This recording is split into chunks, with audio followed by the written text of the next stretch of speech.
The delivery girl froze when she saw her childhood photo in the Millionaire'S mansion. The December wind cut through Denver like a blade, sharp and unforgiving. Harper Quinn pulled her leather jacket tighter as she killed the engine of her motorcycle in front of the massive iron gates. 27 years old, 3 years on the night shift.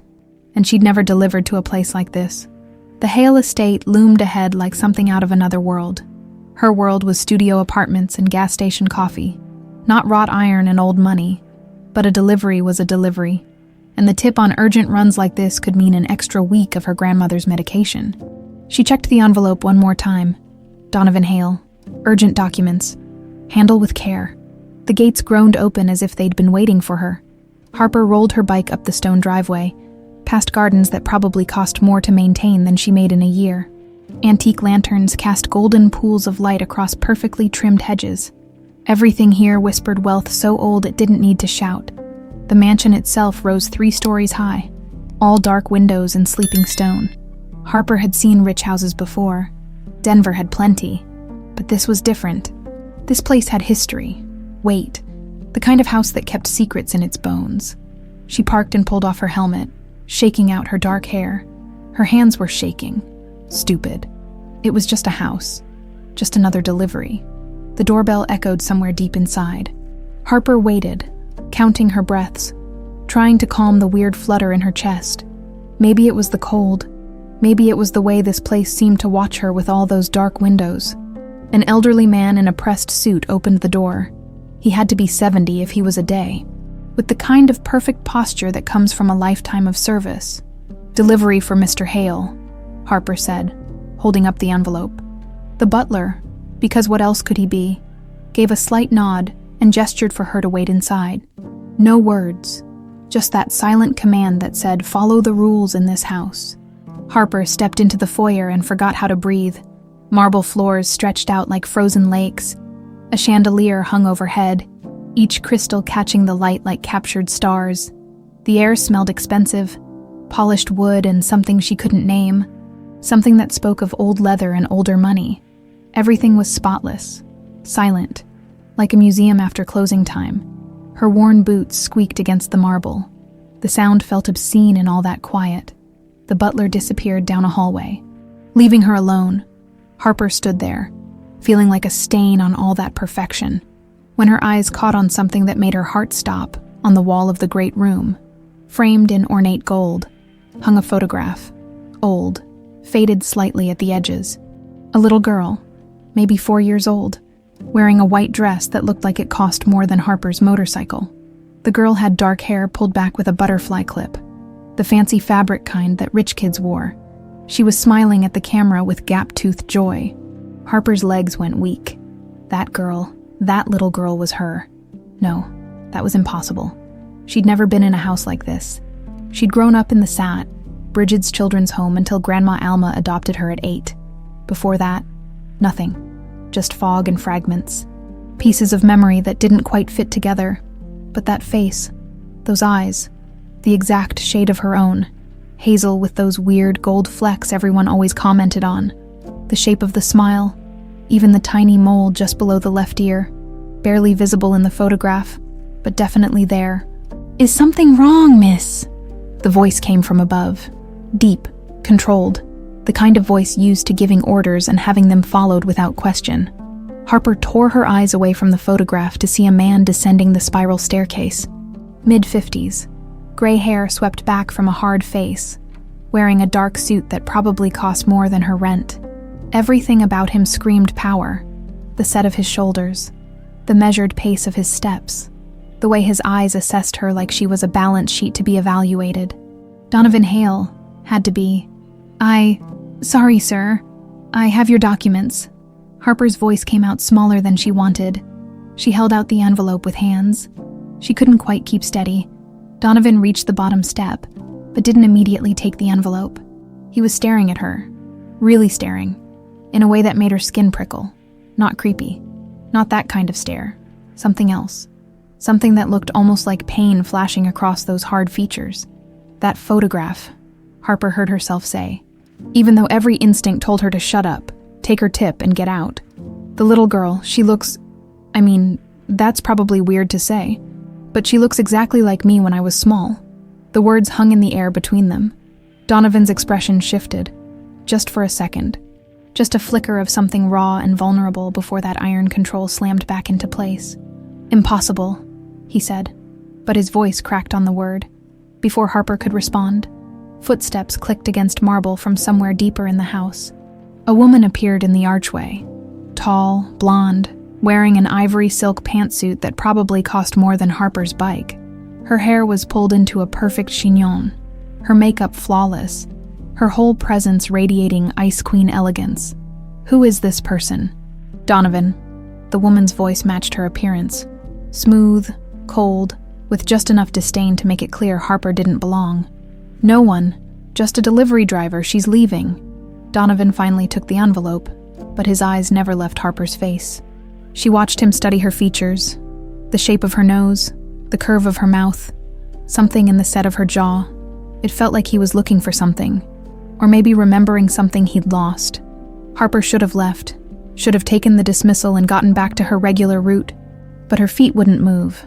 That photograph held her like a magnet, pulling her gaze back again and again. The woman, his wife, Harper guessed, noticed. Her perfect red lips pressed into a thin line. "Donovan. I said she's leaving." His voice came out harder this time, sharp enough to cut through whatever spell that photograph had cast. Harper snapped back to reality. Right? She was the help, the delivery girl who'd overstayed her welcome in a world she'd never belonged to. "Sorry, thank you. Have a good night." She practically ran for the door, face burning. The cold air hit her like a slap, and she sucked in lungfuls of it, trying to clear her head. What the hell had just happened? Her hands shook as she strapped on her helmet. She shouldn't look back, should just start the engine and go. But she couldn't help it. One last glance at those massive windows, now glowing with warm light from inside. In one of them, she saw a silhouette, Donovan Hale, standing motionless, watching her leave. Harper gunned the engine and took off into the December night. But she couldn't outrun the image burned into her brain. That little girl in the white dress, smiling at the camera. That little girl who had her face, her eyes, her smile. Impossible, he'd said. But Harper had seen the look on Donovan Hale's face before that mask of control snapped back into place. She'd seen recognition. She'd seen something that looked a lot like grief, and she knew with a certainty that scared her more than anything else that night, that her world had just shifted on its axis. She just didn't know why yet. Harper didn't sleep that night. She lay in her narrow bed in the apartment she shared with Grandma Alma, staring at the water-stained ceiling, watching headlights from passing cars paint shadows across the walls. Every time she closed her eyes, she saw that photograph, that little girl who wore her face like a mask from another lifetime. By the time weak December sunlight filtered through the thin curtains, Harper had made a decision. "You're going where?" Alma looked up from her oatmeal, her weathered hands wrapped around a chipped mug of tea. At 73, her grandmother moved slower these days, but her dark eyes were still sharp as ever. "St. Bridget's, the orphanage." Harper pulled on her jacket, avoiding Alma's gaze. I need to check something. After all these years," Alma's voice carried something Harper couldn't quite read. Concern, maybe, or fear. "Baby, what's this about?" "I don't know yet." Harper kissed her grandmother's forehead. "I'll be back soon. Take your medicine, okay?" The St. Bridget's children's home sat on the edge of Aurora, a squat brick building that hadn't changed in 2 decades. The playground equipment was newer, some charity donation, probably, but everything else looked exactly as Harper remembered. Gray, institutional, the kind of place that tried its best, but never quite had enough of anything. Sister Mildred answered the door herself. The nun had to be pushing 80 now, her face a map of wrinkles, her habit slightly too large for her shrinking frame. But when she saw Harper, those faded blue eyes filled with tears. "Harper Quinn." It wasn't a question. "I knew you'd come back someday." Something in the way she said it made Harper's skin prickle. "Sister, I need to ask you about when I arrived here. I was 4, right? Do you remember? Come in, child." Sister Mildred's hand trembled as she touched Harper's arm. "It's time you knew." They sat in the same small office where Harper remembered being told she was being adopted. The desk was older now, the chair more worn, but the crucifix on the wall was the same. Sister Mildred moved slowly to an old filing cabinet in the corner. "We're not supposed to keep these," she said, pulling out a drawer. "Records from that long ago. But I could never. I always thought you might need them someday." She withdrew a small wooden box. "Handle it like it contained something precious or dangerous. You arrived on a Thursday night in October 23 years ago." Sister Mildred's voice wavered. "There was a storm, one of those early winter ones that hit Denver hard, thunder, lightning, rain coming down in sheets." Harper's mouth went dry. "My mother brought me. A woman brought you. She said she was your mother, but..." Sister Mildred opened the box with shaking fingers. "She was sick, Harper. Not physically. At least I don't think so. But sick in her soul. Desperate. She kept crying, saying she had no choice. That it was the only way to keep you safe. Safe from what? She never said. She held you so tight. And you were crying, screaming for your daddy. You kept saying, 'Daddy, Daddy,' over and over." A tear rolled down Sister Mildred's weathered cheek. "She told you she'd come back, that it was just for a little while. But we both knew she was lying." Harper's hands clenched in her lap. "And she never came back." "No, we tried to find her, followed proper procedures, contacted authorities, but it was like she vanished into thin air. No last name that checked out, no address that existed. The name she gave, Mary Johnson, was obviously fake. After 6 months, you became a ward of the state." Sister Mildred reached into the box and pulled out something wrapped in faded tissue paper. When she unfolded it, Harper's breath caught. A bracelet, gold, delicate, clearly expensive, and engraved on its surface. A butterfly, the same butterfly from the photograph, the same one that had been clipped in that little girl's hair. "This was around your wrist when you arrived," Sister Mildred said softly. "Your mother, the woman, she tried to take it off you, but you screamed so loud. She finally let you keep it, said it was all you'd have left of your real family." Harper took the bracelet with numb fingers. It was heavier than it looked, solid gold that caught the morning light. On the inside, she found an inscription she'd never noticed as a child. "For Sophie, with all my love, D. Sophie." The name felt foreign on her tongue. "She called me Sophie. You screamed when we tried to call you that, wouldn't answer to it. After Alma adopted you and named you Harper, you seemed relieved, like you wanted to forget." Harper stared at the bracelet, her mind racing. D. Donovan, the little girl in the photograph, that impossible recognition in Donovan Hale's eyes. "Sister, do you remember anything else? Anything at all?" Sister Mildred hesitated, then reached into the box again. This time she pulled out a small, faded photograph, different from the one in the mansion. This one showed a woman, young and beautiful, with dark hair and haunted eyes. She was holding a little girl, and they were both laughing despite the sadness in the woman's face. "She left this too. Dropped it when she ran out. I kept it for you." Harper flipped it over, on the back. In fading ink, Mara and Sophie. Happier days. The room spun. Harper gripped the edge of the desk, trying to breathe. "Are you all right, child?" "I need to go. Thank you." "Sister, thank you for keeping these." Harper barely remembered the drive back to her apartment. Her mind was a storm of questions, each one spawning 10 more.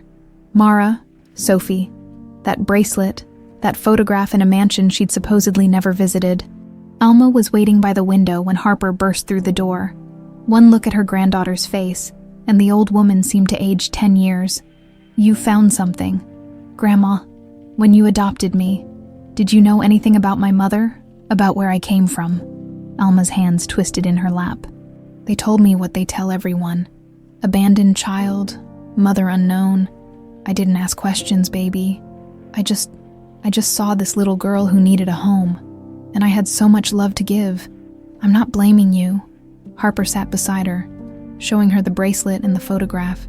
"But I need to know what this means, because last night, I delivered something to a mansion, and there was a photograph on the wall of a little girl who looked exactly like me, and the man who lives there, Donovan Hale, he looked at me like he'd seen a ghost." Alma's face went pale. She picked up the bracelet with trembling fingers, studying the inscription. "Donovan Hale," she whispered. The construction magnate. I've seen him in the papers. Harper, if this is what I think it is. What? What is it? 23 years ago. There was a story in the news. His wife disappeared with their young daughter, just vanished. He hired investigators, offered rewards, but they never found them. The wife's name was Mara. The air left Harper's lungs. The photograph Sister Mildred had given her suddenly made horrible. Perfect sense. Mara and Sophie. He's been looking for his daughter for over 2 decades. Alma continued, her voice thick with emotion. And last night she delivered documents to his front door. Harper's phone buzzed. An unknown number. She answered without thinking. Miss Quinn, a professional male voice. My name is Richard Torres. I'm Mr. Donovan Hale's attorney. Mr. Hale would like to arrange a meeting with you at your earliest convenience. He's prepared to compensate you generously for your time. Harper's hand tightened around the butterfly bracelet until the metal bit into her palm. Tell him I'll meet him tomorrow, 2 p.m., the coffee shop on 16th Street, the Daily Grind. Mr. Hale would prefer somewhere more private. The Daily Grind or nowhere. Harper's voice came out stronger than she felt. And tell him to bring any photographs he has of his daughter. The real ones, not just the one on his wall. She hung up before the lawyer could respond. Alma reached over and took Harper's free hand. Baby, are you sure about this? No. Harper looked at the bracelet, at the inscription, at the photograph of a woman and child who might have been her whole world once upon a time. But I need to know the truth, even if it destroys everything I thought I knew about myself. That night, in a mansion across town, Donovan Hale stood in front of that same photograph, a glass of whiskey forgotten in his hand. Behind him, his wife Serena watched from the doorway, her expression carefully neutral. She called, he said without turning around. The delivery girl she agreed to meet. Serena's manicured fingernails dug into her palm. And you think she's... I don't know what to think. But those eyes, Serena, the shape of her face, the way she looked at that photograph. His voice cracked. It's been 23 years. I thought I'd never... He didn't finish. Didn't need to. Serena slipped away silently, her heels clicking against marble as she headed to her private study. She closed the door, locked it, and pulled out her phone with shaking hands. In her search history, Harper Quinn Aurora Denver, and beneath that, old bookmarked articles about a woman named Mara and a little girl named Sophie, who'd vanished into the night 23 years ago. Articles Serena had read 1,000 times, knowing the truth behind them. A truth that, if revealed, would destroy everything. Word count, approximately 1,600 words adjusting. The Daily Grind was packed with the usual afternoon crowd. College students hunched over laptops, business types having meetings over overpriced lattes, the steady hum of espresso machines providing white noise. Harper had chosen it deliberately. Public, safe, witnesses everywhere. She sat in the back corner, nursing a black coffee she couldn't taste. Watching the door, the butterfly bracelet was heavy in her jacket pocket. She'd almost left it at home, but something told her she'd need it. 2 o'clock came and went. Harper was starting to think he wouldn't show when the bell above the door chimed and Donovan Hale walked in. He looked different in daylight. Older, maybe, or just more human. He'd traded the expensive suit for dark jeans and a cashmere sweater, but he still carried himself like a man who owned the room. His eyes swept the coffee shop until they landed on Harper, and she watched something flicker across his face. Hope mixed with fear. He ordered nothing, just made his way to her table with a leather portfolio tucked under his arm. Miss Quinn, he sat without asking. Thank you for meeting me. You're paying for my time. Right, that's what your lawyer said. Harper kept her voice level, but her hands were shaking around her coffee cup. I'll pay whatever you ask. Donovan placed the portfolio on the table but didn't open it yet. I need to understand something. Yeah, you and me both. For a moment, neither spoke. The coffee shop noise swirled around them. Laughter from a nearby table, someone's phone ringing, the hiss of steamed milk. Normal sounds from a normal day in a life that suddenly felt anything but normal. That photograph in your house, Harper finally said. The little girl. Who is she? Donovan's jaw tightened. My daughter, Sophie. She was 4 years old when her mother took her and disappeared. That was October 14th, 23 years ago. Harper's coffee cup clattered against the saucer. October 23 years ago, the same time Sister Mildred said she'd arrived at St. Bridget's. Tell me about her, your daughter. Donovan opened the portfolio with careful hands, like he was handling something sacred. Inside were photographs, dozens of them. Baby pictures, toddler snapshots, candid shots of a little girl with dark hair and hazel eyes that mirrored Harper's own. She was born on March 7th, spring baby, just like her mother wanted. His voice was rough with memory. She had a birthmark shaped like a star. Right here. He touched the inside of his left wrist. She loved butterflies. Couldn't get enough of them. We'd spend hours in the garden, chasing them. Harper's left hand moved unconsciously to her own wrist, where a star-shaped birthmark had always been. She'd never thought much about it. Just one of those things. She had this laugh, Donovan continued, pulling out another photograph.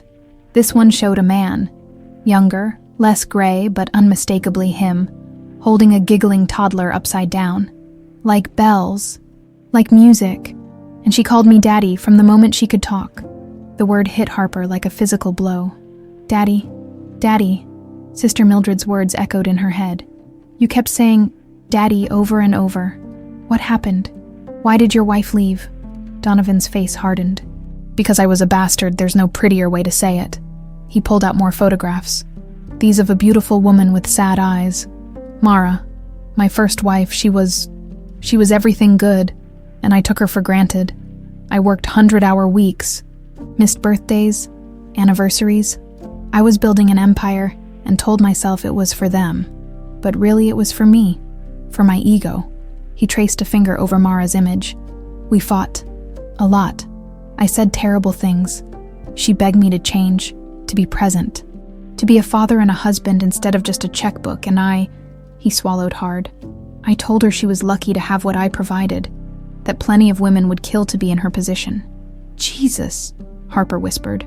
She left a note, said she couldn't watch our daughter grow up thinking that was what love looked like, that she'd rather raise Sophie poor and happy than rich and broken. Donovan closed his eyes. I came home from a business trip to an empty house. No forwarding address, no trail, nothing. You looked for them. Every day for 5 years. Hired the best investigators money could buy. Offered rewards. Put up flyers. Checked every shelter, every school, every hospital in a 5-state radius. Then the trail went cold. My investigators told me they were probably using fake names, staying off the grid, or... He didn't finish that sentence. Harper pulled out the bracelet and set it on the table between them. Donovan stared at it like she'd placed a live grenade there. His hand reached out, trembling, stopping just short of touching it. Where did you get that? His voice barely qualified as a whisper. A woman brought me to St. Bridget's orphanage 23 years ago, October, during a storm. This was on my wrist. Harper watched his face carefully. The inscription says, "For Sophie. With all my love, D." That's you, isn't it? Donovan picked up the bracelet with both hands, cradling it like something precious and fragile. A sound escaped him. Not quite a sob, but close. I gave this to her on her 4th birthday, 3 weeks before they disappeared. She wouldn't take it off, not even for her bath. He looked up at Harper with eyes full of tears he was fighting to control. You're her. You're my Sophie. I don't know that. But even as Harper said it, she felt the lie. The pieces fit too perfectly. The timeline, the bracelet, the birthmark, those eyes staring back at her from every photograph. Her eyes, her face, her smile. I do. Donovan's voice gained strength. I know my daughter. I've seen her face every night for 23 years when I close my eyes. And you, God, you're exactly what she'd look like grown up. Harper's phone buzzed, a delivery request. She'd forgotten to turn off the app. The notification felt absurd, surreal, like being reminded the normal world still existed while hers was being torn apart and rebuilt. I need proof, she said. Real proof. Not just photographs and bracelets and coincidences. DNA test. Donovan said it without hesitation. I'll pay for the best lab in the state. We can have results in 72 hours. And if it's positive, if I really am your daughter, Harper's voice cracked on the last word, then I spend the rest of my life trying to make up for 23 years I missed. He reached across the table, stopping just short of taking her hand. And I find out what happened to Mara, where she is now, why she left you at that orphanage instead of bringing you home to me. Harper pulled out the second photograph, the one Sister Mildred had given her. She slid it across to Donovan. He picked it up and made a sound like he'd been gut-punched. Where? The woman who brought me to St. Bridget's dropped it. The nun kept it. Harper watched him study the photograph, tears now streaming unchecked down his face. Her name was Mara. Wasn't it my mother? Yes. The word came out broken. That's my Mara. That's my wife and that's my daughter. He looked up at Harper. That's you. The coffee shop suddenly felt too small, too loud, too full of people living normal lives while Harper's entire identity cracked and reformed. I need time, she said, standing abruptly. To think, to process. I understand. Donovan stood too, carefully placing the photographs back in his portfolio. Except for one, the one of him holding Sophie upside down, both of them laughing. He held it out to Harper. Keep this, please. Whether you decide to take the test or not. Harper took it with numb fingers. There's one more thing, Donovan said. Your mother, Mara, I need you to know. She died 5 years ago. Car accident in Wyoming. The investigators finally found the records last year. I'm sorry. I'm so sorry you never got to know her. The world tilted. Harper gripped the back of her chair. I'll have my lawyer contact you about the DNA test. No pressure, whenever you're ready. Donovan pulled out a business card. Wrote something on the back. That's my personal cell, day or night, if you need anything. Money, answers, just someone to talk to. Call me. Harper walked out of the daily grind in a daze, the photograph clutched in one hand, the card in the other. She didn't see the black Mercedes parked across the street, or the blonde woman behind the wheel. Serena Hale sat frozen, phone in hand, watching her husband emerge from the coffee shop, looking like a man who'd just found religion. She'd followed him, watched the whole meeting through the window, and now she knew. The delivery girl wasn't going away. She was moving in. Serena's finger hovered over a contact in her phone, a name she'd saved years ago, just in case. A man who solved problems quietly. Not yet, she told herself. Not yet, but soon. Very soon. Harper didn't call for 3 days. She went through the motions.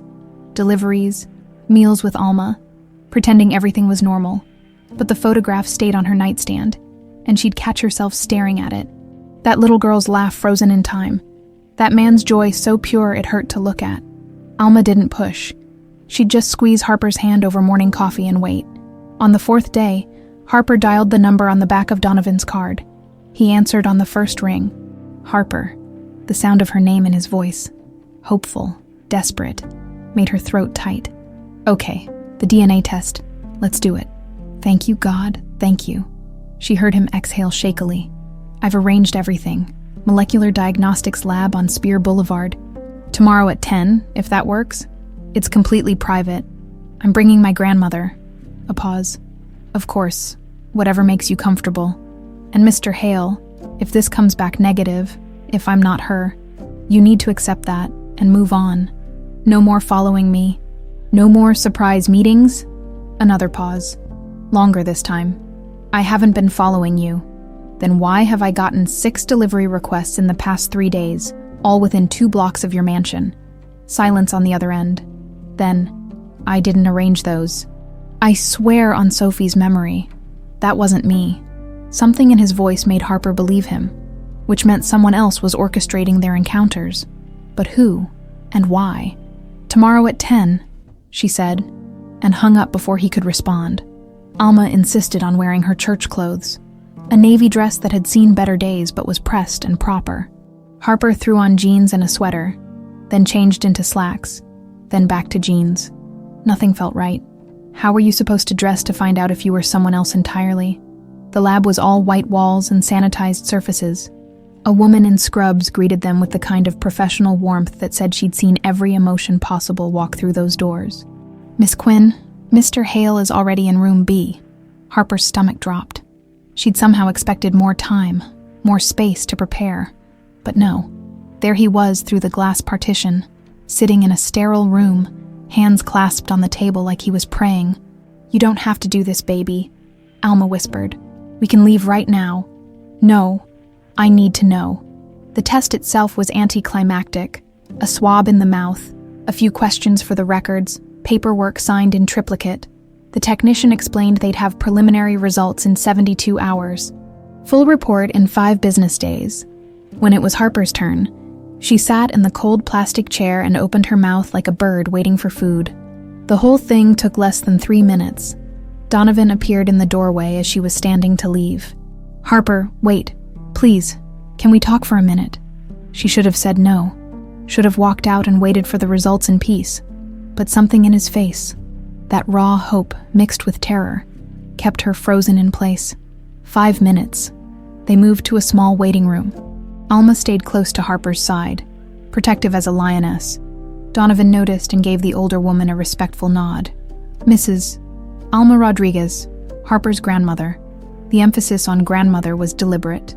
"Mine," it said, "no matter what your test says." "It's an honor to meet you, Mrs. Rodriguez. You raised a remarkable young woman."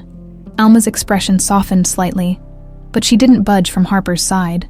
Donovan sat across from them, that leather portfolio back in his hands. "I know this is overwhelming. I know you need space, but there are things, details about Sophie, that might help you remember if you want to hear them." Harper found herself nodding. She was born at 3:47 a.m., St. Luke's Hospital, 7 pounds, 4 ounces. She came out screaming like she was mad at the world for interrupting her sleep. A ghost of a smile crossed his face. "Mara said she had my stubbornness from day one." Harper's birth certificate said she was born in March, but no hospital was listed, another piece clicking into place. She had a blanket, pink, with yellow ducks, wouldn't sleep without it, and she, Donovan's voice caught. She had this birthmark, star-shaped, right here. He touched his left wrist. The doctor said it was a stork bite, would probably fade, but Mara said it was Sophie's lucky star. Without thinking, Harper pushed up her sleeve. There it was, that star-shaped mark she'd never questioned. Just part of her skin, part of her body, meaningless. Except it wasn't meaningless at all. Donovan's face crumpled. "May I?" Harper extended her arm. His fingers were gentle as he traced the birthmark, tears sliding down his face unchecked. "It's still here. After all these years, it's still here. Lots of people have birthmarks," Harper said, but her voice was weak. "Not like this, not in this exact shape, this exact spot." He pulled out his phone, scrolled, held it out. "This is Sophie at 6 months old." Harper looked at the photo. A baby with her face, there was no denying it anymore, with her left arm extended, and there, clear as day, the same star-shaped birthmark in the identical location. Alma made a small sound beside her. "There's more," Donovan said quietly. "Sophie had a song, a lullaby I made up when she couldn't sleep. Drove Mara crazy because I can't carry a tune to save my life. But Sophie loved it." He hummed a few bars. Off-key, stumbling, clearly uncomfortable. The melody hit Harper like a freight train. She knew that tune. Had hummed it herself in moments of stress or sadness, never knowing where it came from. Just something that lived in her bones, in the oldest parts of her memory. "Hush now, little star," Donovan sang softly. "Daddy's never far. Close your eyes and dream. Life is not what it seems. You're safe in Daddy's arms," Harper finished, the words pulling themselves from some locked room in her mind. "The world can't do you harm." The waiting room went silent. Even the receptionist at the front desk had stopped typing. "You remember," Donovan's voice was barely a whisper. I shouldn't, but I do." Harper's hands were shaking. "How do I know that song?" "Because I sang it to you every night. Every single night from the day you were born until the day you disappeared." Harper stood abruptly, the chair scraping against linoleum. "I need air." She pushed out of the lab into weak December sunlight, gulping down cold air like she was drowning. Alma followed, wrapping an arm around her shoulders. "It's him, isn't it?" Harper said. "He's my father." "That test is just a formality. I already know." "Maybe," Alma said carefully. "Or maybe he's a desperate man who wants it so badly he's seeing connections that aren't there. The birthmark, the song, the dates. Grandma, it's all right there." "I know." Baby, I know. Alma held her tighter. And I'm scared. Scared I'm going to lose you to a world I can never be part of. Harper turned to face her grandmother. This woman who'd taken in a traumatized 8-year-old and loved her unconditionally. You're never losing me. Never. No matter what that test says, you're my grandmother. You're my family. But if he's your father, then I'll have 2 families. Harper wiped her eyes. One I was born into, and one that chose me. And I'm keeping both. They drove home in silence. But it was a different kind of silence than before. Not heavy with dread, but thick with waiting, like the air before a storm breaks. Harper spent the next 3 days in a fog. She worked her shifts, came home, stared at walls. The photograph stayed on her nightstand. But now she'd added the one from the lab, little Sophie with her Lucky Star birthmark. On the 3rd day, Donovan's lawyer called. Results are in, mister. Hale would like to discuss them with you in person, tomorrow at 4, at his estate. No. Harper's voice was firm. The daily grind again, same table, and he brings the results with him. I want to see the paperwork myself. Miss Quinn, Mr. Hale was hoping for more privacy. Daily grind, or he can mail me the results and we'll never speak again. The lawyer sighed. I'll relay your conditions. That night, Harper barely slept. Tomorrow she'd know for sure. Tomorrow her life would change forever. One way or another, across town. In her private study, Serena Hale stared at her phone screen. The contact was pulled up.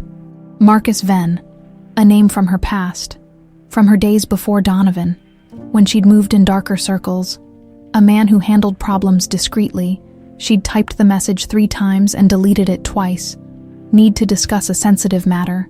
Urgent, generous compensation. Her finger hovered over send. Tomorrow Donovan would know for sure. Tomorrow that girl would be confirmed as his daughter. Tomorrow Serena's perfect life would start crumbling unless she acted. She pressed send. A reply came back almost instantly. Tomorrow night, usual place.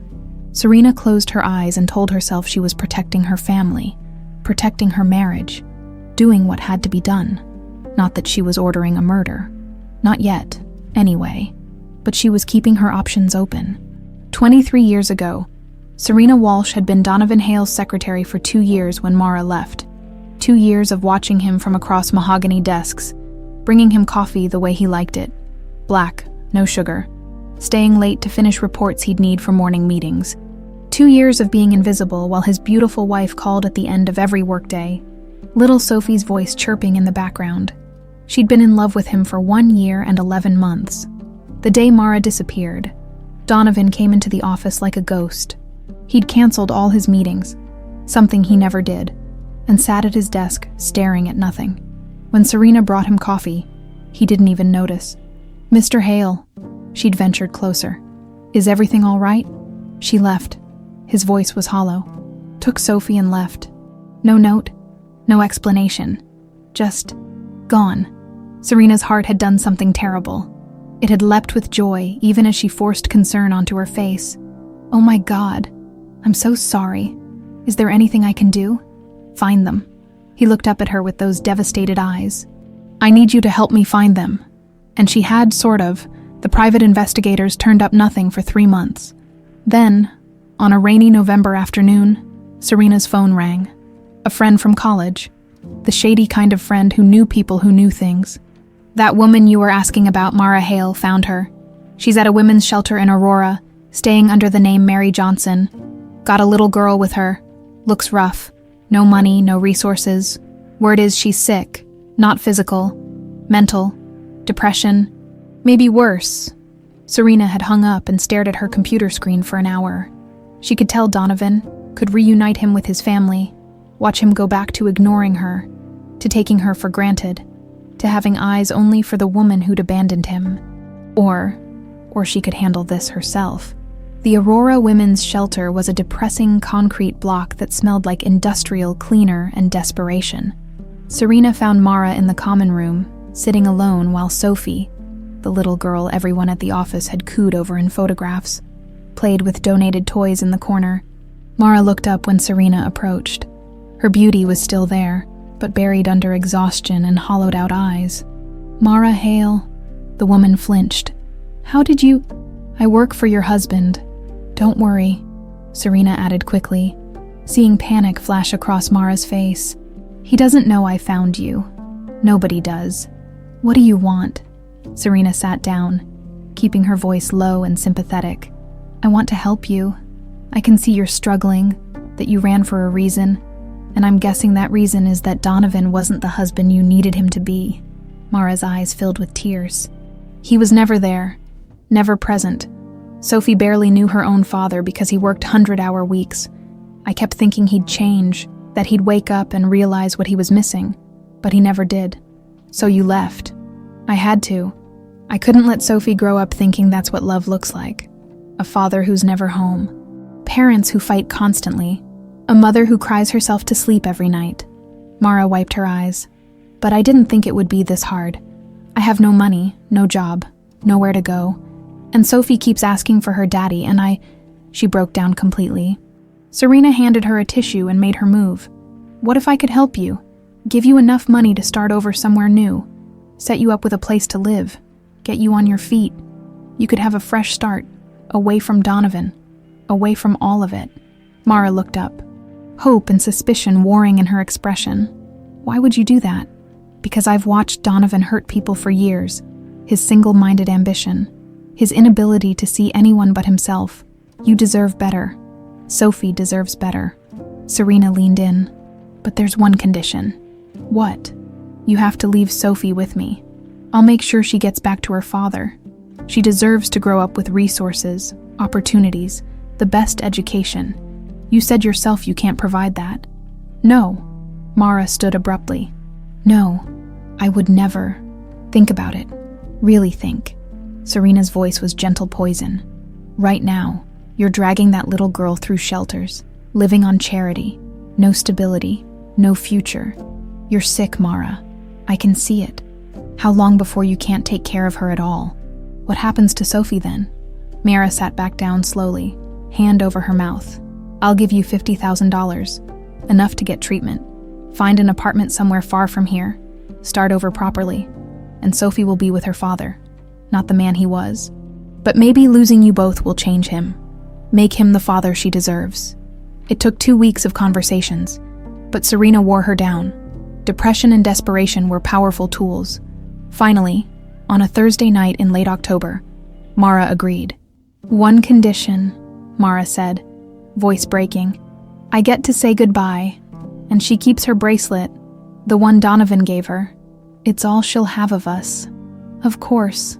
Serena had watched from the car as Mara brought Sophie to St. Brigid's, watched the little girl scream for her daddy, watched Mara sob as she ran back into the rain. The transfer of money happened the next day. Cash, untraceable. But Serena never told Donovan where his daughter was. Instead, she'd driven to the orphanage later that night and talked to the intake coordinator. Spun a story about how she'd seen a woman abandon the child, how she'd tried to help, but the woman had fled. No name, no information, just another abandoned kid for the system to swallow. Then she'd gone back to Donovan and consoled him, been his rock through the darkness, stayed late, brought him meals he wouldn't eat, listened when he needed to talk. Slowly, carefully, made herself indispensable. It took 3 years before he kissed her, 5 before he proposed, and all that time, Sophie Hale was living less than 20 miles away in a gray orphanage, forgotten by everyone but the nuns who changed her name when she refused to answer to Sophie anymore. Present-day Serena stood in front of her bathroom mirror, hands gripping the marble countertop. That girl, Harper, was about to take everything Serena had spent 23 years building. Her phone buzzed. Marcus. Location sent. 9 p.m. Come alone. She looked at herself in the mirror. Still beautiful at 49. Still the woman Donovan had married. Still playing the part of the perfect wife. But underneath, she was still that desperate secretary who'd made a deal with the devil and condemned a 4-year-old to poverty and abandonment. And now that 4-year-old was 27 and coming for her throne, Serena opened her laptop and pulled up the offshore accounts she'd maintained secretly for years. Emergency funds, she'd always told herself, just in case. Money Donovan didn't know about. Moved carefully through shell companies and foreign banks. She transferred $50,000 to an account she'd set up under a false name. Payment for Marcus. Down payment on making the problem disappear. Serena. Donovan's voice came from the bedroom. Are you ready? We need to leave for the meeting soon. The meeting. The DNA results. The end of everything. Coming, she called, her voice steady and sweet. Just finishing my makeup. She took one last look at herself, at the woman she'd become. The woman who'd destroyed a family for love, or what she'd told herself was love. The woman who was about to do it again. Downstairs, Donovan was pacing, the envelope from the lab unopened on the entry table. He'd insisted on waiting, on opening it with Harper present. Such honor, such integrity. It made Serena want to laugh. She descended the stairs in her ivory pantsuit, the perfect wife ready to support her husband through what should be a joyous occasion. You look beautiful, Donovan said absently, his mind clearly elsewhere. Thank you, darling. She kissed his cheek, tasting the lie on her own lips. Whatever those results say, we'll face it together, as we always have. He squeezed her hand, trusting, always so trusting. They drove to the daily grind in silence.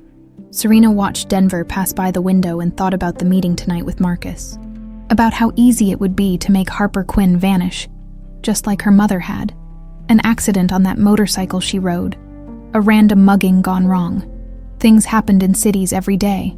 She just needed to be smart, careful, patient. The coffee shop came into view. Through the window, Serena could see Harper already sitting at that same back table. The older woman, Alma, beside her like a guard dog. Ready? Donovan asked. But he wasn't really asking her. He was asking himself. Ready?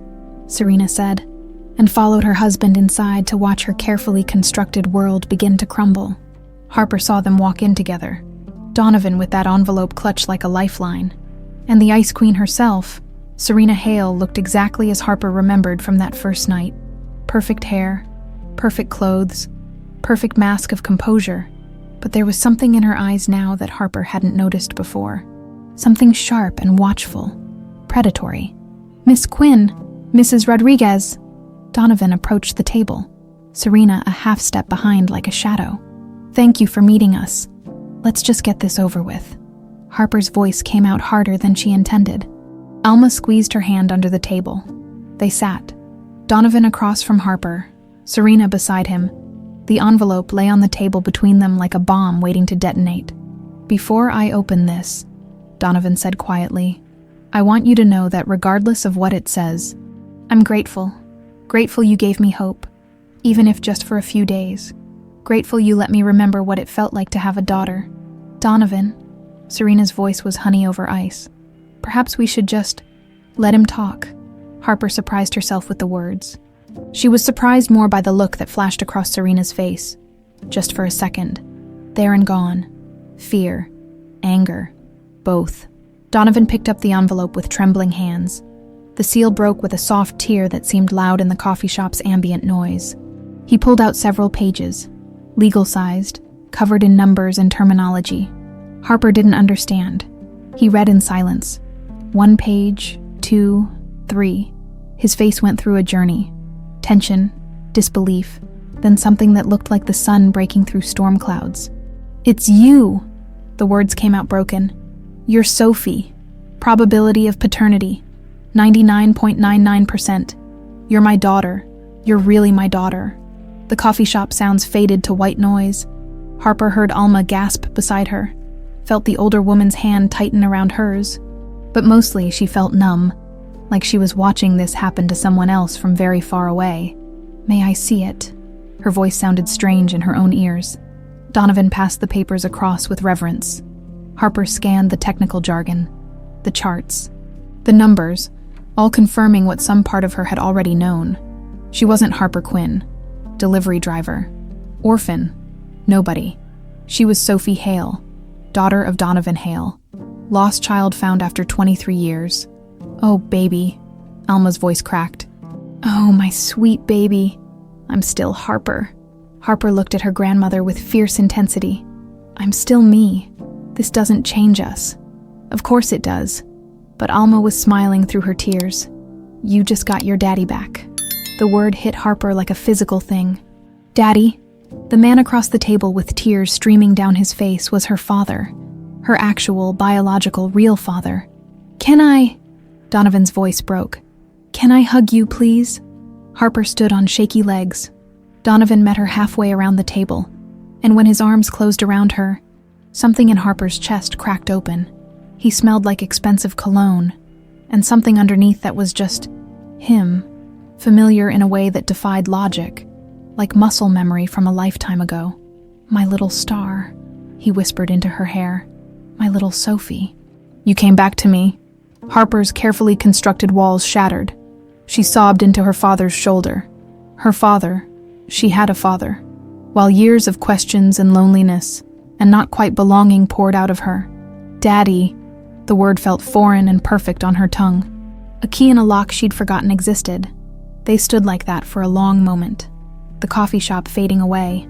Someone sniffled. A barista, maybe, or another customer watching this reunion. Harper didn't care. For the first time in her remembered life, she felt like she belonged somewhere, to someone. When they finally pulled apart, Serena was standing too, that perfect smile plastered on her face. "What wonderful news," she said. And if Harper hadn't been watching closely, she might have missed the way Serena's hands clenched at her sides. "We should celebrate properly at the house. I'll have our chef prepare something special."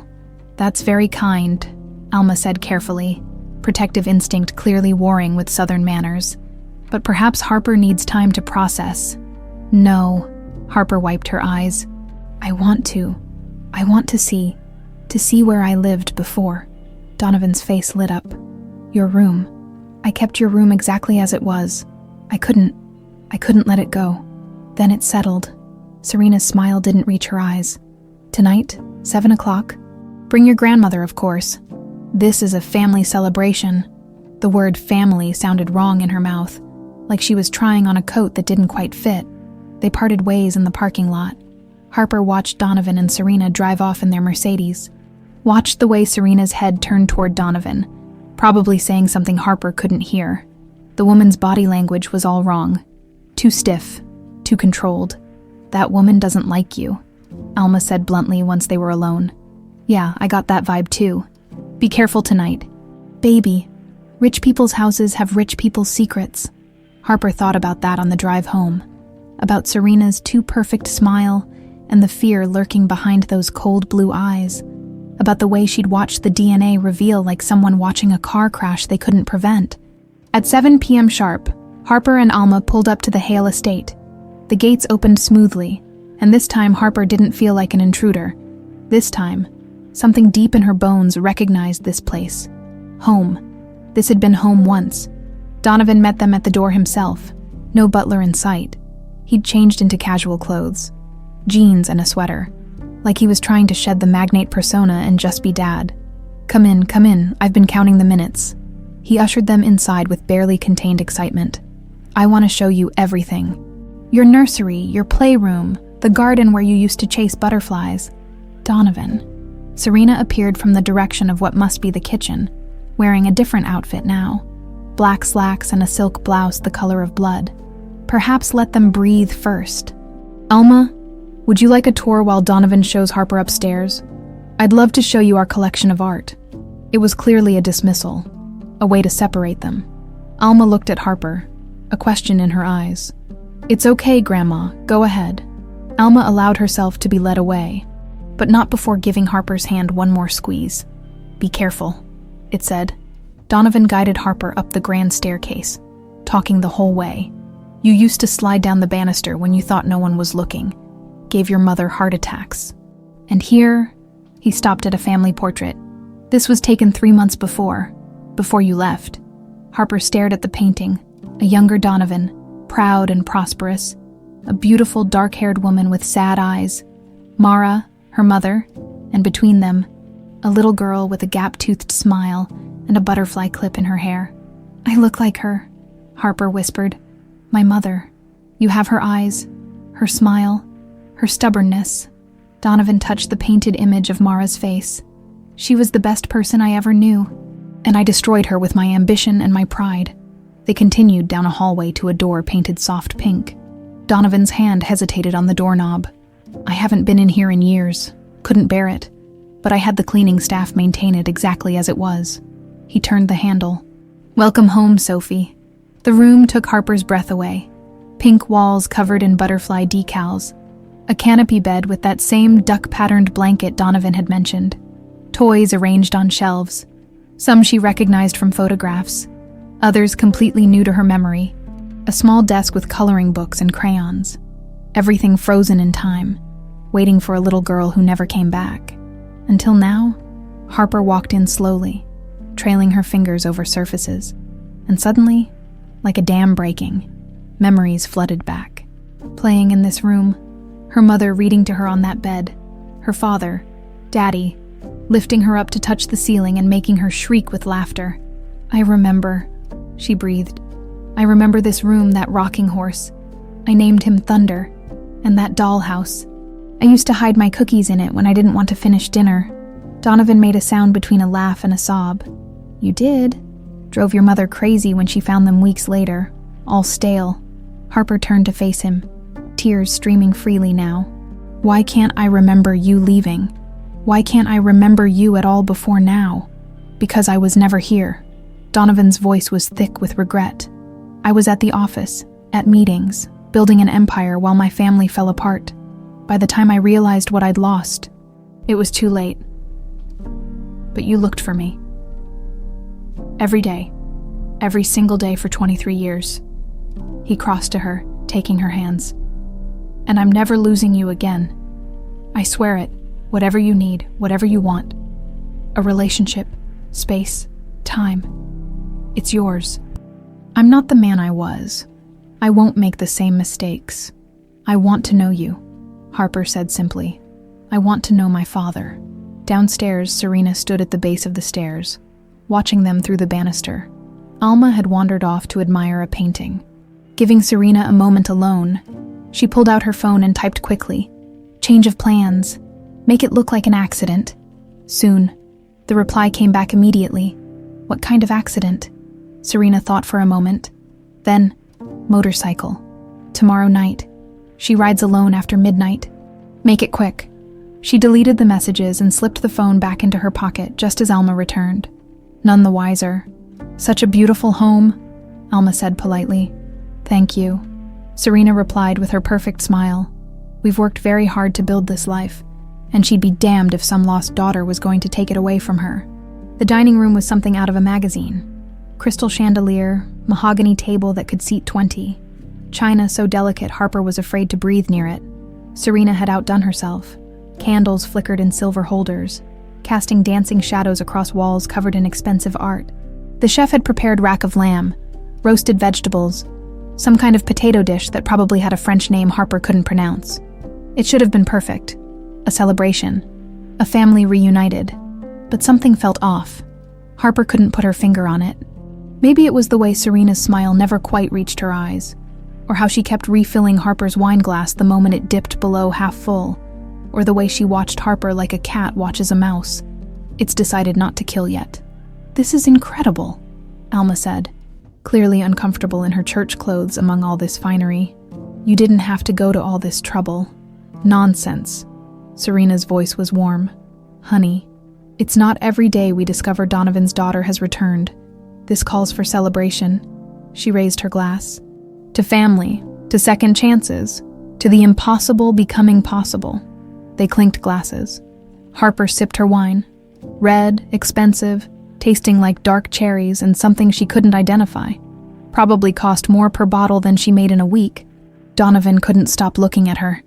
Every few seconds his eyes would drift to Harper's face, like he was afraid she'd vanish if he looked away too long. Tell me about growing up, he said. Everything? I want to know everything I missed. So Harper talked. About St. Bridget's. About the nuns who'd been kind even when resources were scarce. About Alma adopting her at 8, giving her a real home for the first time she could remember. About school. About learning to ride a motorcycle. About taking the delivery job to help with medical bills. You've had it hard, Donovan said quietly. While I was here in this mansion, you were struggling to survive. If I'd just looked harder, hired better investigators, you couldn't have known where to look. Harper surprised herself by reaching across to squeeze his hand. I didn't even remember my real name. How could you have found Sophie when she stopped existing? But she didn't stop existing. His fingers tightened around hers. She just became Harper for a while, and Harper is pretty remarkable. Alma beamed with pride. Serena's smile tightened almost imperceptibly. More wine. Serena lifted the bottle, gesturing toward Harper's glass. Oh, I'm good. Please, it's a celebration. This is a 2005 Bordeaux. Cost more than most people's cars. Serena poured before Harper could refuse. Drink up. We have more bottles in the cellar. Harper took another sip to be polite. The wine was making her head feel fuzzy, but in a pleasant way. Warm, relaxed, like the tension she'd been carrying for days was finally melting away. I'd like to make this a regular thing, Donovan said. Dinners together, getting to know each other properly. And Harper, he hesitated. I know this is fast, but I'd like you to consider moving in, you and Alma both. There's plenty of room, and I've already missed 23 years. I don't want to miss another day. Donovan? Serena's voice carried a note of warning. Perhaps we should give Harper time to adjust before making such big decisions. Why wait? Donovan looked genuinely confused. This is her home. It always has been. Harper felt Alma tense beside her. Moving in was a huge step, leaving their apartment, their independence, their life. But looking at Donovan's hopeful face, at this beautiful house that held pieces of her forgotten childhood, part of her wanted to say yes immediately. Can I think about it? She asked. Of course. Take all the time you need. Donovan smiled. But know the offer stands. Always. Serena stood abruptly, her chair scraping against hardwood. I'll get dessert creme brulee. I made it myself. She disappeared toward the kitchen, heels clicking against marble. Alma watched her go with narrowed eyes. I need to use the restroom, Alma said suddenly. Harper, come with me. It wasn't really a request. Harper followed her grandmother out of the dining room, down a hallway lined with more expensive art. Something's wrong, Alma whispered, once they were out of earshot. What do you mean? That woman, Serena. She's too eager to get wine in you, too watchful. And did you see her face when Donovan suggested you move in? She looked like she wanted to stab him with a dinner knife. Grandma, you're being paranoid. I'm being careful. There's a difference. Alma grabbed Harper's arm. I've lived long enough to recognize a snake when I see one. That woman doesn't want you here. And women like that, with resources and connections, they're dangerous when cornered. Harper wanted to argue, but she couldn't. Because Alma was right. Serena's hospitality felt performative, forced, like she was playing a role she'd rehearsed. They found the bathroom, or rather, one of 6 bathrooms, according to Donovan.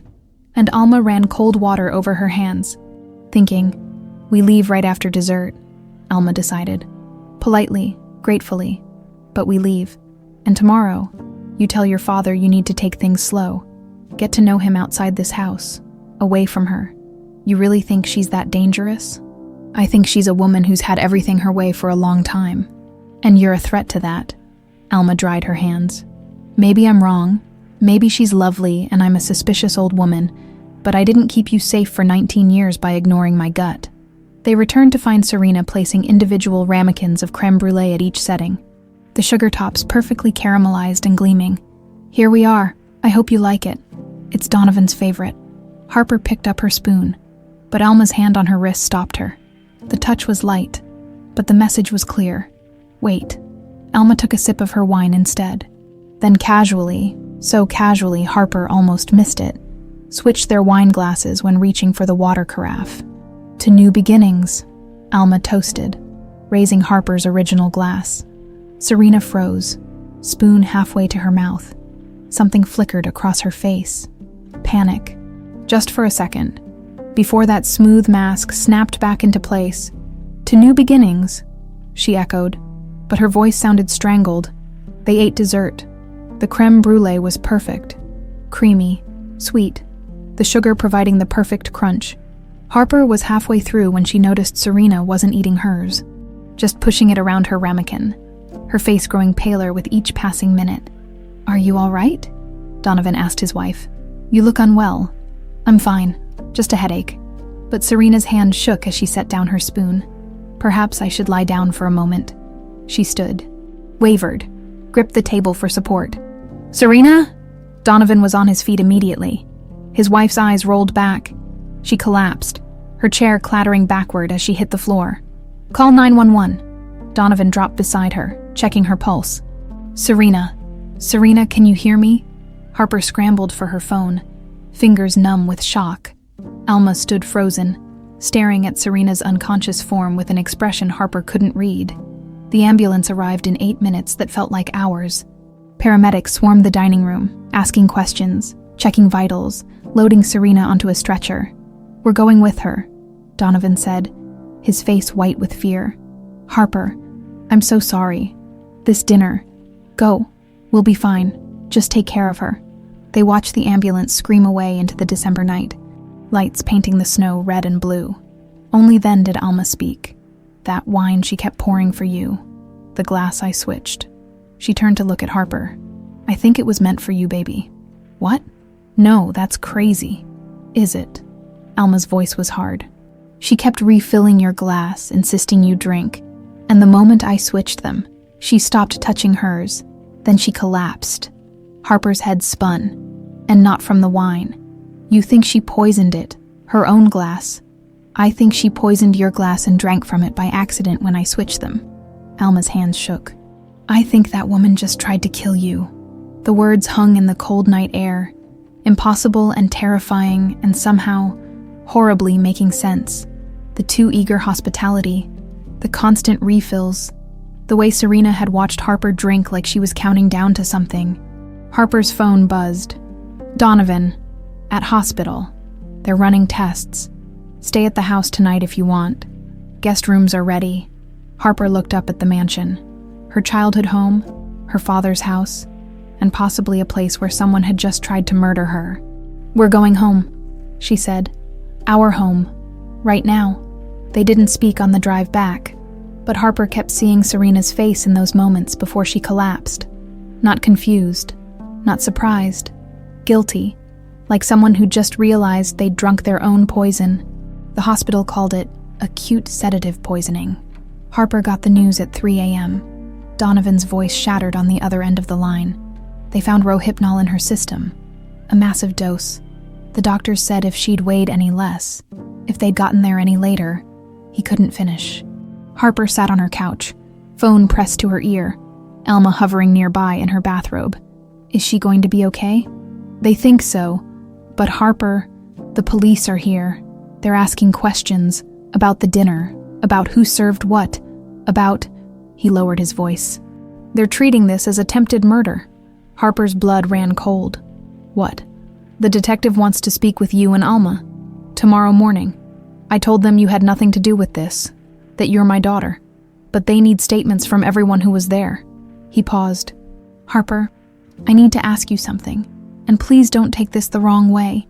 Did you or your grandmother put anything in that wine? No, God, no, Dad. We would never... The word Dad stopped them both. Harper had said it without thinking. Naturally, like it had always been there. I know, Donovan said softly. I know you wouldn't. I had to ask. The police. They're going to look at you as a suspect. You're the new person. The one who suddenly appears and stands to inherit everything if Serena was gone. They're going to dig into your life, your finances, everything. Let them. Harper's voice was steadier than she felt. I have nothing to hide. What she didn't say, what she couldn't say over the phone, but what if your wife does? Detective Sarah Chen was a small woman with sharp eyes that missed nothing. She met Harper and Alma at the police station at 9 a.m., led them to a gray interview room that smelled like bad coffee and other people's fear. Thank you for coming in. Chen set a recorder on the table. I need to record this standard procedure. She walked them through the evening. Every detail. What was served. Who poured what. When Serena collapsed. Harper answered honestly, watching Chen's face for reactions. And you say Mrs. Rodriguez switched wine glasses with you? Chen looked at Alma. That's right. Alma's voice was calm. I had a feeling something was off. Call it grandmother's intuition. That's quite the intuition. What specifically made you suspicious? The way Serena kept refilling Harper's glass, insisting she drink. It felt forced, unnatural. Alma leaned forward. "Detective, I've lived 73 years. I know when someone's putting on an act. So you switched the glasses." "I did." And moments later, Mrs. Hale collapsed. "She did." Chen made a note. Mrs. Hale's fingerprints were the only ones on the wine bottle. The bottle that contained the drugged wine. She poured from it all evening. Harper's heart hammered. "What are you saying?" "I'm saying the evidence suggests Mrs. Hale drugged her own wine, which leads to two possibilities. Either she intended to harm herself, or..." Chen's eyes bored into Harper's. "She drugged a specific glass intended for someone else." The words hung heavy in the air. "You think she tried to poison me?" Harper said flatly. "I think we need to examine all possibilities. And one possibility is that Mrs. Hale saw you as a threat. You're Mr. Hale's biological daughter. You stand to inherit a substantial fortune. Mrs. Hale's position in that family just became significantly less secure." "That's insane. She doesn't even know me, doesn't she?" Chen pulled out a folder. "We executed a search warrant on the Hale Estate this morning, found Mrs. Hale's personal laptop in her study. The search history is interesting." She slid several printouts across the table. Harper's hands shook as she read them. Harper Quinn, Aurora, Denver, St. Bridget's Children's Home Records. Mara Hale disappearance, 2002. Sophie Hale age progression. Rohypnol lethal dosage. How to make death look like accident. The dates on the searches went back weeks, long before the DNA test. Some even before Harper's first delivery to the mansion. "She knew," Harper whispered. "She knew who I was before I did." Chen pulled out more papers. "We also found these in a locked drawer in her desk. Bank statements, transfers to offshore accounts. But more damning, a series of wire transfers from 23 years ago. $50,000, paid in installments to someone named Mara Johnson, Harper's mother, under a fake name. What is this?" But Harper already knew, could feel the truth settling into her bones like cold. "We're still piecing it together, but it appears Mrs. Hale, who was Donovan Hale's secretary at the time, paid your mother to disappear. There are emails, old ones, recovered from a backup drive, conversations between Serena Walsh and Mara Hale about arrangements and new starts, and taking care of the child." The room tilted. "She's the reason I grew up in an orphanage. She's the reason my mother left me there. It appears that way, yes." Chen's voice gentled slightly. "Miss Quinn, I know this is a lot to process, but I need you to understand something. Mrs. Hale has been awake and talking. She's asking for her lawyer, and she's claiming you and your grandmother tried to poison her to gain access to the Hale fortune. That's a lie. I know. The evidence doesn't support her version. Her fingerprints on the bottle, her search history, the financial records. It all points to premeditation on her part." Chen leaned back. "But she's desperate, and desperate people spin stories. This is going to get messy before it gets better." They were released 2 hours later, told not to leave town. Harper walked out of the police station into weak December sunlight feeling like she'd been flayed open. Donovan was waiting by his car, looking like he'd aged 10 years overnight. "I'm so sorry." He pulled Harper into a fierce hug. "I'm so sorry I brought that woman into our lives. I'm sorry I didn't see what she was. You loved her? You trusted her. I was a fool." He pulled back, hands on Harper's shoulders. "The police told me everything. What she did to Mara, to you, how she's been planning this for weeks." His voice cracked. "She tried to kill you. My own wife tried to murder my daughter. Did you know?" Harper had to ask. "About the money she paid my mother." "God, no. I swear on your mother's grave I had no idea. If I'd known..." He stopped, jaw clenched. "I'm filing for divorce. Today, and I'm pressing charges. Whatever the legal maximum is for what she did, I want it." Detective Chen emerged from the station. "Mr. Hale, we need you to come back inside.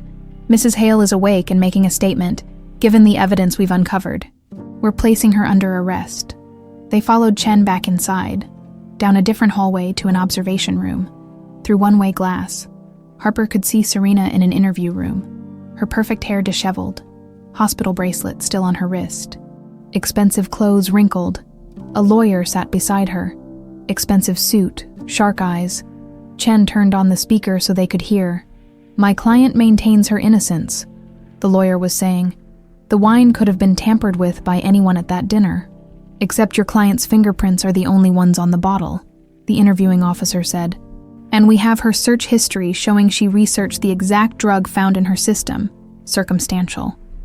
We also have financial records showing she paid Mara Hale to abandon her daughter 23 years ago, emails detailing the arrangement, and testimony from Sister Mildred at St. Bridget's confirming the timeline matches." The lawyer's face tightened. He leaned over to whisper something to Serena. Harper watched her face crumble, the perfect mask finally shattering completely. "Fine." Serena's voice cracked like breaking ice. "Fine. You want the truth? Yes. I paid Mara to leave Sophie at that orphanage. Yes. I researched sedatives. Yes. I drugged the wine because that girl was going to ruin everything." Her lawyer grabbed her arm. "Stop talking. Right now." But Serena was past stopping. "I loved him. I gave him 20 years of my life. Stood by him when he was broken, when he was grieving, when he'd given up hope. I earned my place in that family. I earned it." She was crying now, makeup streaming down her face. "And she shows up out of nowhere, and suddenly I'm disposable. Suddenly, 20 years means nothing because his precious Sophie came back. That's not fair. That's not fair." "Mrs. Hale," the officer started. "I deserve to be his wife, not some consolation prize, not second best." Serena's voice turned vicious. "So yes, I tried to get rid of her, just like I got rid of her mother all those years ago. It worked once, I thought." She laughed, bitter and broken. "I thought it would work again." The room fell silent. Chen turned off the speaker and looked at Donovan. "I'm sorry you had to hear that." Donovan's face was stone. "I'm not. I needed to hear exactly who I married." Harper watched through the glass as officers moved to arrest Serena formally. Watched her struggle, scream, calling Donovan's name like he could save her. He turned away without a word. "Come on," he said to Harper and Alma. "Let's go home. Not the mansion, not the Hale Estate with its dark wood and darker secrets. Home to Alma's apartment, where Harper had grown up loved and safe despite having nothing. Because sometimes nothing was worth more than everything built on lies. 3 months later, spring came to Denver like a promise kept. Serena's trial had been swift, with her recorded confession, the physical evidence, and testimony from Sister Mildred about the original arrangement with Mara. The jury deliberated for less than 4 hours. Guilty on all counts: attempted murder, conspiracy, child endangerment, fraud, 18 years without possibility of parole. Harper had attended every day of the trial, sitting behind the prosecutor with Donovan on one side and Alma on the other. She'd watched Serena's lawyers try to spin a narrative of mental illness, of a woman driven mad by love, but the evidence was too damning, the premeditation too clear. When the verdict was read, Serena had turned to look at Harper one last time, not with hatred, with something worse: resignation, like she'd always known this day would come. "I hope you're happy," she'd said as they led her away. "I hope it was worth destroying my life." Harper had felt nothing but pity, because Serena had destroyed her own life the moment she'd separated a 4-year-old from her father, and told herself it was love. Now, standing in what used to be Serena's study in the Hale Estate, Harper watched as movers carried out the last of the woman's belongings. Donovan had ordered everything of hers removed: clothes, furniture, personal items, all of it donated or discarded. He was erasing her from the house like she'd never existed. "Too harsh?" he asked, coming up beside Harper. "No, necessary." Harper turned to face her father. 3 months of weekly dinners, of phone calls, of slowly learning each other had changed them both. Donovan smiled more now, laughed easier. The hard businessman facade had cracked to reveal the man underneath. Flawed, grieving, but genuine. "I've been thinking," Donovan said carefully, "about your mother, about what happened to her after she left you at St. Bridget's." Harper's chest tightened. They'd talked about Mara some, but mostly in abstract terms. The beautiful woman in photographs, the mother Harper barely remembered. "I hired investigators again. The good ones this time. Not the ones Serena probably paid off." He pulled out a folder. "They found people who knew her after she left you at the orphanage and took Serena's money. Tell me. She moved to Wyoming, used the money to get treatment, therapy, medication for depression, got a job at a library. By all accounts, she was trying to put her life back together. Donovan's voice thickened. But she never stopped thinking about you, about the choice she made. He opened the folder. Inside were photographs, more recent ones. Mara older, sadder, but still beautiful. And journals, pages and pages of handwritten entries. The investigators found these in a storage unit under her real name. She'd been keeping them for years. He handed Harper one of the journals. I've read them. They're hard, but I think you should see them. Harper opened to a random page. Her mother's handwriting shaky but legible. April 12th, 2007.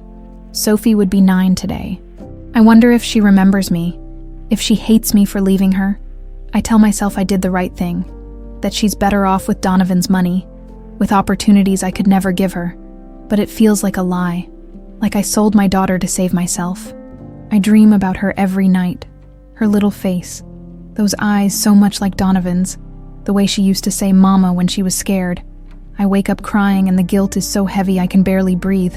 I'm sorry, baby. I'm so sorry. Harper's vision blurred. She flipped through more pages. Years of birthdays marked, of milestones imagined, of a mother torturing herself with what-ifs and maybes. She died thinking you hated her, Donovan said quietly. Died thinking she'd made an unforgivable choice. I want you to know. She loved you. In her own broken way. She loved you so much it destroyed her. She should have come back, Harper whispered. She had the money. She got treatment. She could have come back for me. She tried. Donovan showed her another document. 2 years after she left you at St. Brigid's.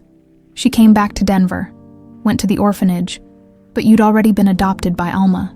The nuns told her you were happy, settled, thriving, that disrupting your life again would be cruel. Harper's hands shook. So she just gave up. She made what she thought was another selfless choice. Let you have the stable life she couldn't give you. Donovan touched Harper's shoulder gently. I'm not saying she was right. I'm saying she tried. In her damaged, desperate way. She tried to do what was best for you. Harper closed the journal and pressed it to her chest. I wish I could tell her I forgive her, that I understand.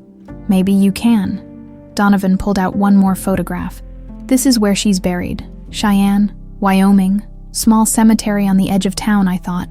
If you wanted, we could visit. Together. Harper looked at the image of a simple headstone.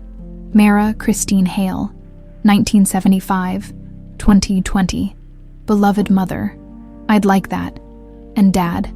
She looked up at him. Thank you for finding this. For not letting her be forgotten. She gave me you. Twice. First when you were born. Then when she left you somewhere you could be found again. His eyes glistened. I owe her everything. They took the trip 2 weeks later. Harper, Donovan, and Alma, who insisted on coming despite the long drive. The cemetery was exactly as the photograph showed. Small, peaceful, surrounded by prairie grass and endless sky. Harper knelt by her mother's grave and placed the butterfly bracelet on the headstone. Hi, Mom. I know you can't hear me, but I need to say this anyway. She took a shaky breath. I forgive you. For leaving me. For the choices you made. I understand now. You were broken and scared and trying to survive. Just like I would have been in your place. Alma squeezed her shoulder. Donovan stood back, giving her space. I had a good life. Grandma Alma gave me love and stability and everything that matters. And now I have Dad back. We're figuring it out. Figuring out how to be family after all these years apart. Harper traced her mother's name on the stone. So, don't worry about me anymore. I'm okay. I'm more than okay. I'm home. The wind picked up, rustling through the grass like a whispered response. They drove back to Denver as the sun set, painting the sky in shades of pink and gold. Alma dozed in the back seat, while Donovan and Harper talked about everything and nothing. Favorite movies, worst jobs, embarrassing childhood stories. I cleared out Serena's rooms, Donovan said as they crossed into Colorado. The whole East Wing, I was thinking. If you and Alma wanted to move in, you could redesign it however you want. Make it yours. Harper had been avoiding this conversation. Dad, I appreciate the offer, but you like your independence. I get it. He smiled. I'm not trying to force anything. I just want you to know you have a home with me. Always.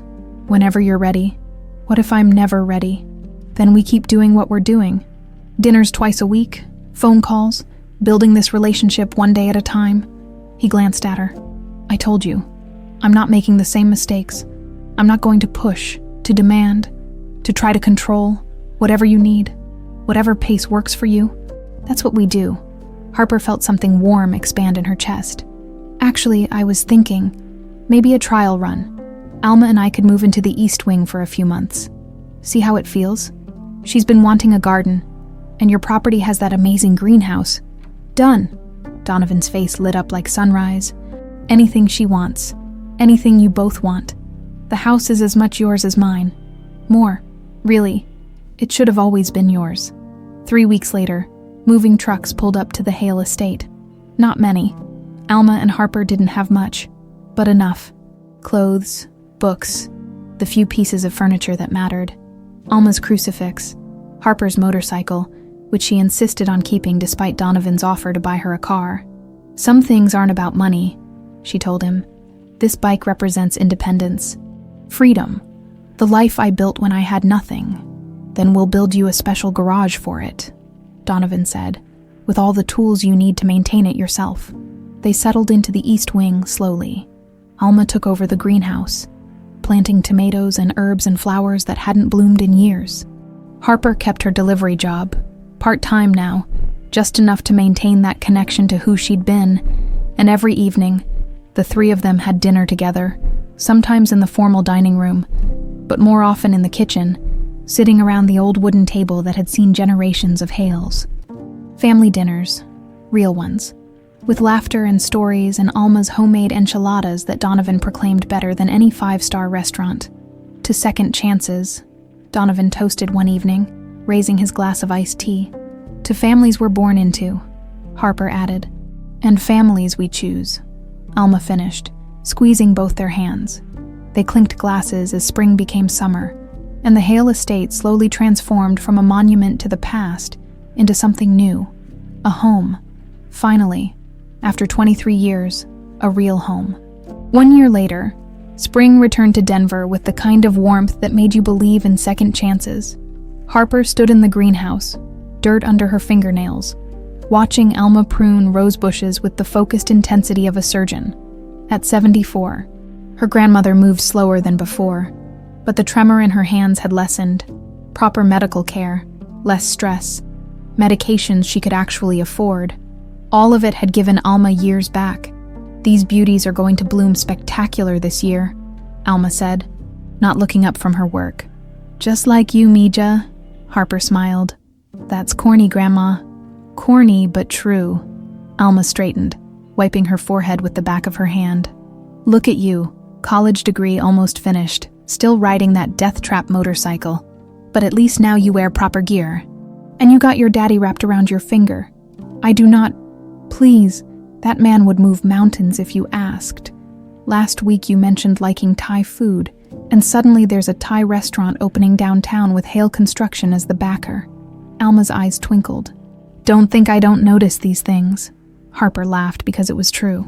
Donovan had become what he'd failed to be 28 years ago. Present. Attentive. A father who actually knew his daughter's favorite color. Green. Her coffee order. Black with 1 sugar. Her dreams. Something in nonprofit work. Helping kids like she'd been. The East Wing had become their sanctuary. Alma's suite overlooked the gardens. Harper's old childhood room had been converted into a study where she did coursework for her degree in social work, and the sitting room between them had become their evening gathering place. 3 people from different worlds who'd somehow formed a constellation. Come on, Harper said, offering Alma her arm. Dad's waiting. We're supposed to go through those foundation documents. 6 months ago, Donovan had proposed creating the Sophie Hale Foundation, dedicated to supporting children in foster care and orphanages. Harper would run it once she graduated. The irony wasn't lost on any of them. The little girl abandoned to the system now running a multi-million-dollar organization to fix it. They found Donovan in his study, reading glasses perched on his nose, surrounded by paperwork. At 55, he looked younger than when Harper had first met him. Less burden in his shoulders, more light in his eyes. "There's my girls." He stood, kissing Alma's cheek and squeezing Harper's shoulder, ready to change some lives. They spent 2 hours going over proposals, a grant program for aging out foster kids, scholarships for orphans pursuing higher education, funding for facilities like St. Bridget's that operated on shoestring budgets and prayers. "Sister Mildred called yesterday," Harper mentioned. "St. Bridget's roof is leaking again. They're trying to patch it, but new roof. Full renovation while we're at it." Donovan made a note. "That place kept you safe when no one else did. It deserves better than leaks and patches." This was who he'd become. Not the ruthless businessman who'd driven his first wife away, but someone who'd learned, painfully, slowly, what actually mattered. After the meeting, Harper walked the grounds alone. It had become her habit, this evening wandering through gardens that held pieces of her forgotten childhood. Sometimes memories surfaced, a game of hide and seek behind those hedges, her mother's laugh echoing across the lawn, her father lifting her up to reach a butterfly. Other memories stayed buried, and Harper had made peace with that. She didn't need to remember everything to know she was loved now. Her phone buzzed, a text from Marcus, her delivery service manager, the one who'd kept her shifts open even after she'd moved into a mansion. "Special delivery request. Specifically asked for you, old client. Good tip." Harper smiled. She still took occasional runs, unable to fully give up that piece of her identity. She wasn't just Sophie Hale, heiress and foundation director in training. She was also Harper Quinn, delivery driver, who knew what it meant to work for every dollar. "Send me the details." The address came through. Her breath caught. Seat, Bridget's children's home. She took her motorcycle, the same one from that December night that had changed everything. Donovan had offered repeatedly to buy her something newer, safer, faster. But this bike had carried her through the hardest years. It had delivered her to the Hale Estate, to her father, to herself. Some things you didn't replace. Sister Mildred was waiting at the door when Harper pulled up, her weathered face breaking into a smile that erased decades. "Harper Quinn, or should I say Sophie Hale?" The nun pulled her into a fierce hug. "Though I suppose you're both now, aren't you?" "Just Harper is fine, sister." "Well, Harper, just Harper. I have something for you." Sister Mildred led her inside, past the common room where new children played with toys that looked suspiciously new. Donovan's doing, no doubt to the same small office where, over a year ago, Harper had learned the truth about her past. On the desk sat a package, wrapped in brown paper and tied with string. This arrived last week, from a lawyer's office in Wyoming, addressed to Sophie Hale. "Care of Harper Quinn." Sister Mildred's eyes were gentle. "From your mother's estate. Apparently there were instructions to deliver it when you were found, if you were ever found." Harper's hands shook as she took the package. Light, but substantial. She unwrapped it slowly. Inside, more journals, a letter, and a photograph she'd never seen. Mara holding newborn Sophie, looking at her daughter with such pure love, it made Harper's chest ache. The letter was dated 5 years ago, shortly before Mara's death. "My darling Sophie, if you're reading this, then you've found your way back to your father, back to the life I took from you when I was too broken to see straight. I don't expect forgiveness. I don't deserve it, but I need you to know some things. I loved you more than my own life." That's not hyperbole. Every breath I took after leaving you at St. Bridget's felt like theft.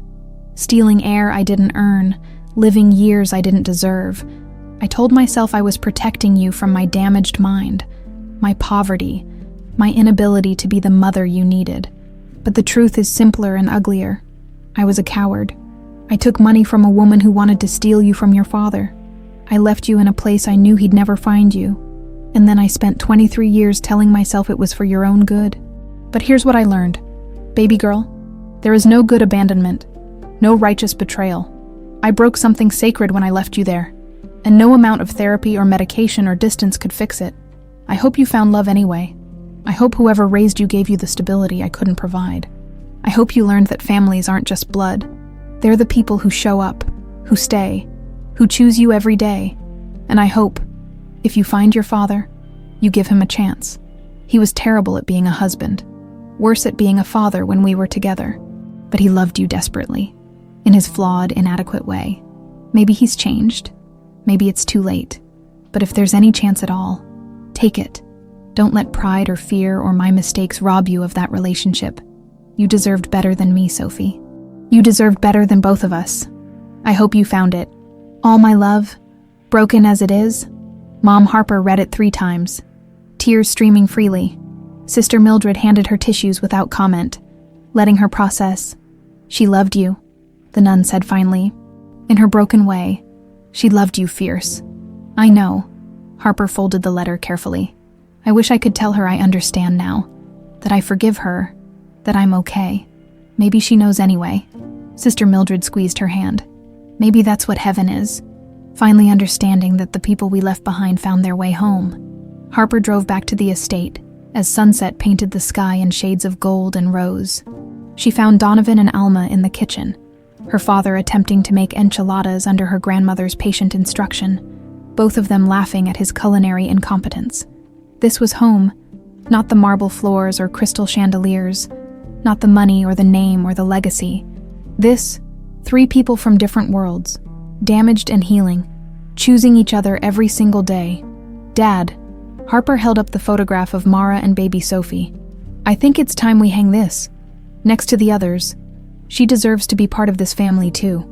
Donovan took the photograph with trembling hands, studying the face of the woman he'd loved and lost and never quite forgiven himself for failing. Yeah, he said softly. Yeah, she does. That evening, they hung the new photograph in the great room, not replacing the old one of little Sophie in her white dress, but beside it, Mara and Sophie, Donovan and Sophie, and a new one, taken last month. Donovan, Harper, and Alma, arms around each other, smiling at the camera with the kind of joy that comes from surviving the unsurvivable. They weren't a perfect family. Donovan still worked too much sometimes. Harper still had nightmares about those lost years. Alma still worried about everything with the fierce protectiveness of someone who'd almost lost everything. But they were real. They were present. They were trying. And in the end, maybe that's what family actually meant. Not the absence of scars, but the willingness to heal them together. Harper stood in front of the photographs as night fell over the Hale Estate. 3 images telling one story: loss, survival, and something harder than either: redemption. Not the kind that erased the past, but the kind that transformed it, that took broken pieces and built something new, something honest, something worth keeping. Ready for dinner? Donovan called from the dining room. Coming, Dad. And Harper walked toward the voices of her family. Imperfect, complicated, beautifully real, knowing that sometimes the best deliveries aren't packages at all. Sometimes they're second chances. Sometimes they're coming home.